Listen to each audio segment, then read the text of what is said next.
दुर्गा, दुर्गा जिंदगी का सबसे बड़ा सरप्राइज मिला है मुझे। जब जीजू ने आके कहा कि चलो चलो अपना सामान बांधो, तो it was just too much. वैसे सुमित्रा चाची की लाइफ में कितनी एक्साइटमेंट रहती होगी। बात बात पर जीजू उन्हें सरप्राइज करते होंगे, नए नए पत्ते खोल देते होंगे उनके सामने।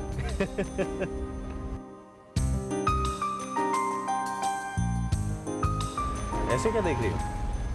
देख रही हूँ कि मेरी लाइफ तुम्हारे साथ कितनी एक्साइटिंग है। क्या पता तुम भी कब मुझे कौन सा सरप्राइज दे दो। well,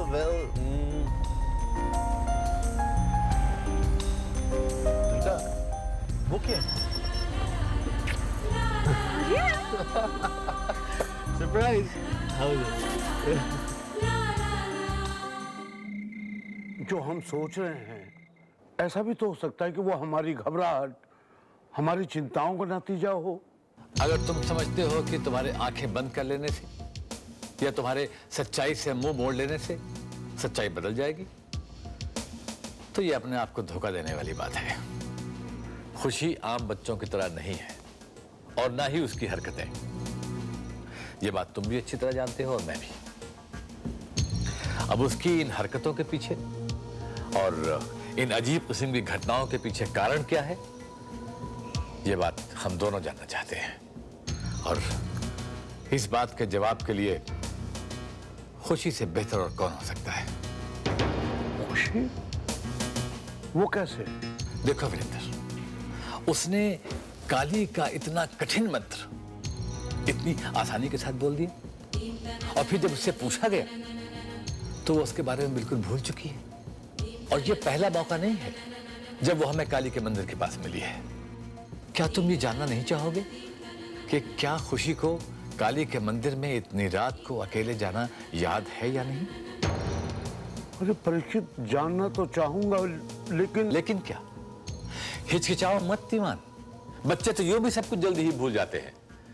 लेकिन अब हमें खुशी से यह सवाल पूछने में देर नहीं करनी चाहिए कि क्या है उस काली के मंदिर में जो उसे बार बार अपनी ओर आकर्षित करता है और खींच कर ले आता है उसे अपने पास। यह सवाल अभी पूछना है। लेकिन परीक्षित, वृंदा क्या कहेगी, क्या सोचेगी? अब कोई क्या कहेगा या कोई क्या सोचेगा, ये सोचना बंद कर दो दीवान। ये मामला बहुत गंभीर है और इस बात के बारे में जानने के लिए हमें जो कदम भी उठाना है बहुत जल्दी उठाना है। और वृंदा की फिक्र बिल्कुल मत करो, उसे तो पता भी नहीं चलेगा। हम लोग बस खुशी को लेकर जल्दी से जाएंगे और जल्दी से वापस आ जाएंगे। क्या हुआ? अरे शायद जल्दी मैं अपना एक बैग भूल गई, उसमें मेरे बहुत सारे कपड़े थे।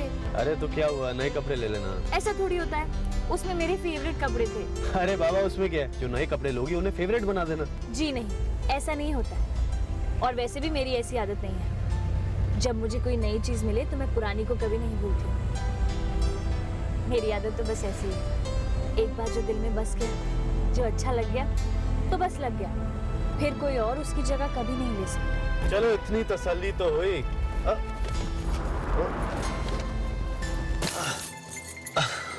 सॉरी। आर्यन, तुम और तुम्हारी एक गाड़ी। अरे बाबा, ऐसे सॉरी ना।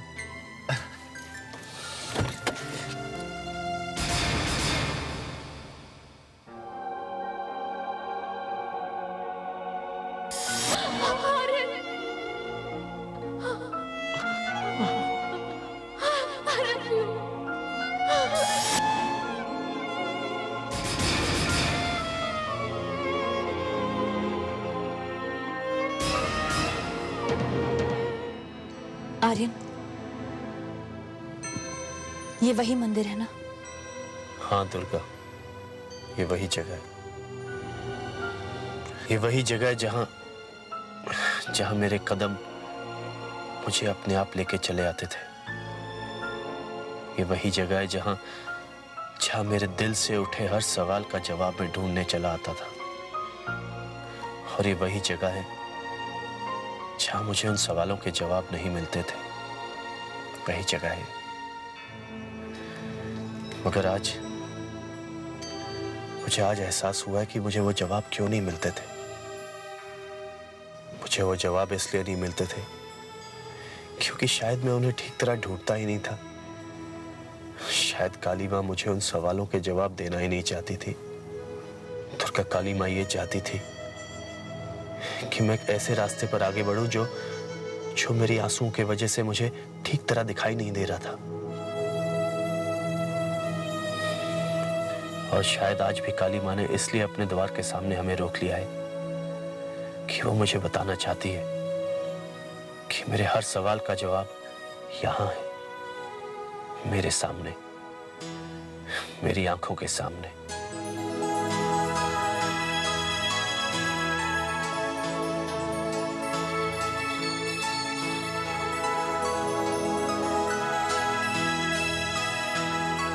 सच दुर्गा, आज मेरी जिंदगी की सबसे बड़ी खुशी मेरे सामने है और मेरे कदम सिर्फ उसकी तरफ बढ़ेंगे और मेरी नजरें सिर्फ उसे ही देखेंगी। और आज के बाद मैं कभी अतीत में नहीं झांकूंगा, कभी अतीत की परछाइयों में नहीं उलझूंगा।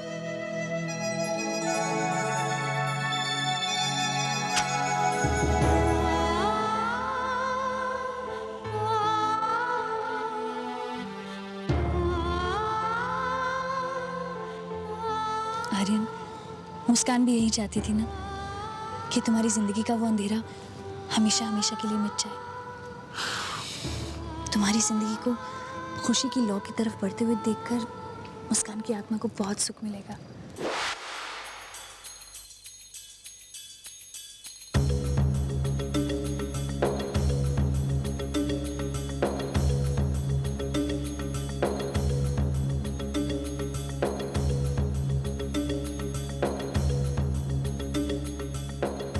चले? कहाँ? कार तो अभी भी खराब है। आओ फिर ट्राई करते हैं, शायद ठीक हो जाए।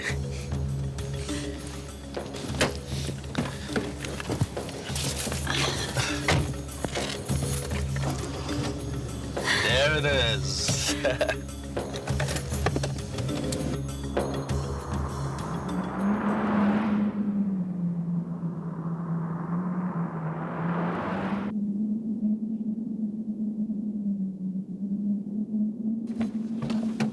खुशी बेटे, आओ आओ बेटे, हाँ।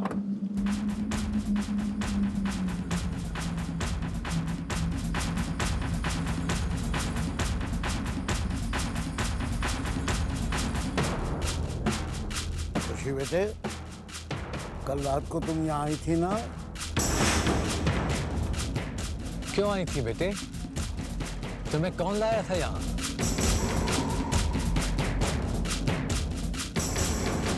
बेटे, उस मूर्ति की तरफ देखो।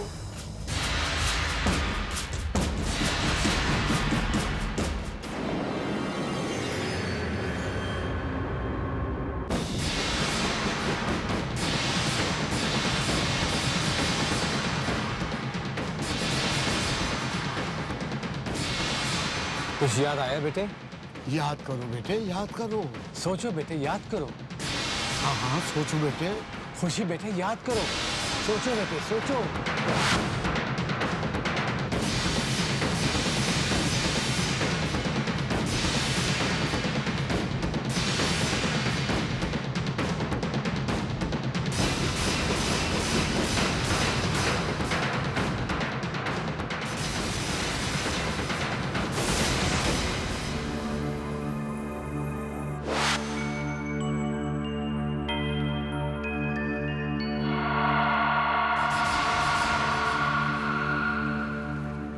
परीक्षित, लगता है हमारी कोशिश फिर नाकामयाब हो गई। इसे कुछ याद ही नहीं आ रहा है। हाँ दीवान, मेरे ख्याल से यहाँ ना बेकार हो गया। खुशी बेटे,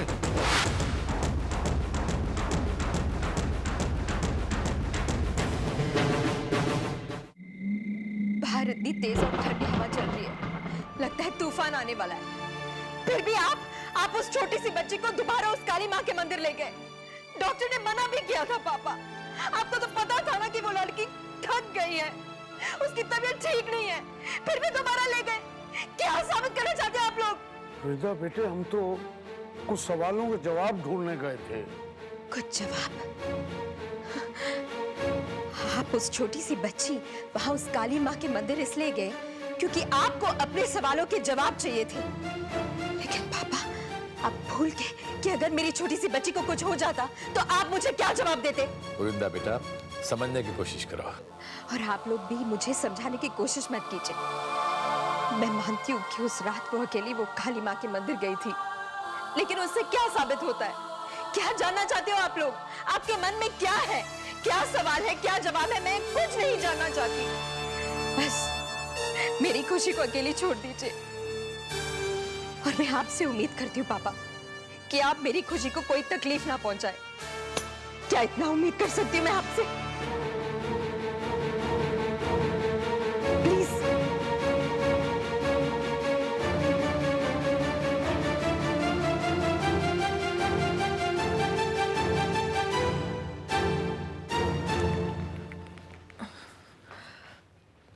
ओफो, दुर्गा फोन उठाओ।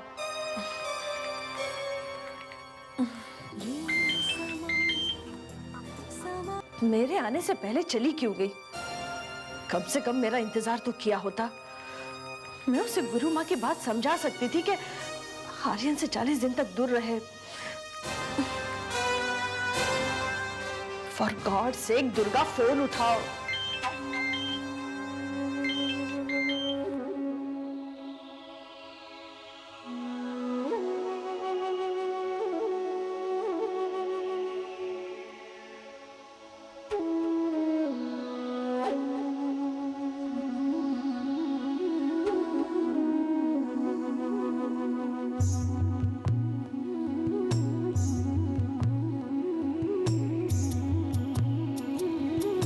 ये मेरा फेवरेट गाना है।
आओ सुमित्रा, एक बार फिर से तुम कुछ नहीं कर पाए।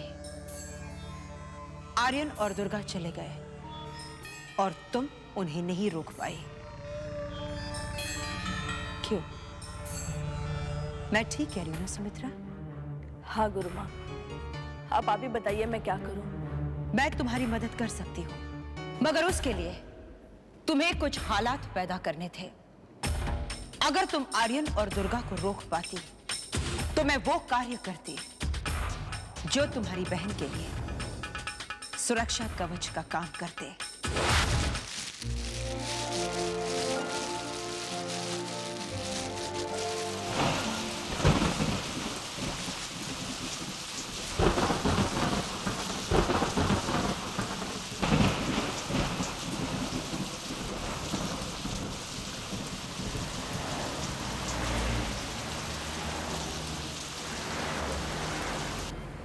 आर्यन और दुर्गा की शादी को तोड़ना कोई कठिन काम नहीं है, लेकिन उसके लिए अति आवश्यक बात थी।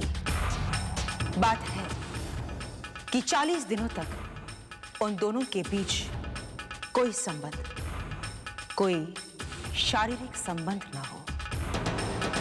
अगर तुम उन्हें नहीं रोक सकते तो मेरी ताकत भी कुछ नहीं कर पाएगी। अभी भी वक्त है, अगर रोक सकती हो तो रोक लो। काश मुझे कोई रास्ता दिखाई देता। कैसे रोक पाऊंगी मैं आर्यन और दुर्गा को एक दूसरे के नजदीक आने से? कौन है जो मेरा ये काम कर सकता है, जो आर्यन और दुर्गा को एक दूसरे से 40 दिन तक दूर रहने के लिए मजबूर कर सकता है?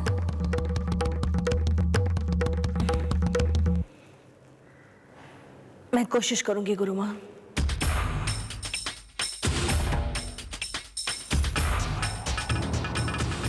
कौन है जो ये काम कर सकता है?